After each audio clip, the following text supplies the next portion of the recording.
क्या आपको पता है कि मकर संक्रांति सिर्फ पतंग, तिल और गुड़ का त्योहार नहीं है। इस दिन सूर्य अपनी दिशा बदलता है और प्रकृति एक नया रास्ता चुनती है। एक ऐसा दिन जब समय, आस्था और जीवन तीनों एक साथ बदलते हैं। इसी दिन एक महान योद्धा ने मोक्ष का मार्ग चुना। इन सभी रहस्यों और सवालों के जवाब के लिए वीडियो में अंत तक बने रहिए। क्या कभी आपके मन में ये सवाल आया है कि हर साल मकर संक्रांति आखिर मनाई क्यों जाती है? क्यों इस दिन सूर्य की पूजा की जाती है? क्यों तिल और गुड़ खाए जाते हैं? और क्यों आसमान पतंगों से भर जाता है? असल में मकर संक्रांति सिर्फ एक त्योहार नहीं है, ये उस पल की कहानी है जब प्रकृति खुद नई शुरुआत करती है, जब ठंड धीरे धीरे विदा लेने लगती है, जब सूरज की किरणों में फिर से गर्माहट लौटने लगती है और जब धरती एक नई ऊर्जा से भर जाती है। उसी समय आता है मकर संक्रांति। बहुत पुराने समय से हमारे पूर्वज सूरज को जीवन का आधार मानते आए हैं, क्योंकि धरती पर जो कुछ भी जीवित है वह सूर्य की रोशनी और ऊर्जा से ही संभव है। मकर संक्रांति उस दिन को कहते हैं जब सूर्य अपनी चाल बदलता है। इस दिन सूर्य धनु राशि से निकलकर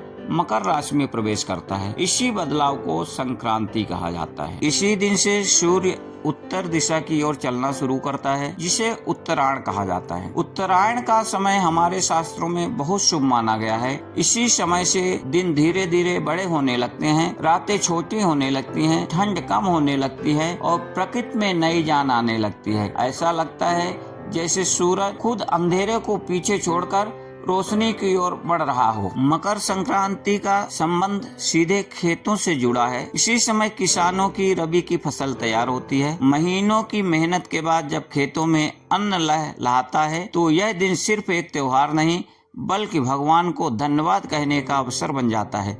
इसीलिए मकर संक्रांति खुशी, संतोष और आभार का पर्व माना जाता है। पौराणिक मान्यता के अनुसार महाभारत के महान योद्धा भीष्म पितामह ने इसी दिन उत्तरायण का इंतजार करके अपने प्राण त्यागे थे। माना जाता है कि उत्तरायण के समय शरीर छोड़ने से आत्मा को शांति और मोक्ष मिलता है। इसी कारण इस दिन को पुण्य देने वाला दिन माना जाता है। मकर संक्रांति पर तिल और गुड़ खाने की परंपरा है। ठंड के समय में ये शरीर को गर्म रखते हैं और हमें ताकत देते हैं।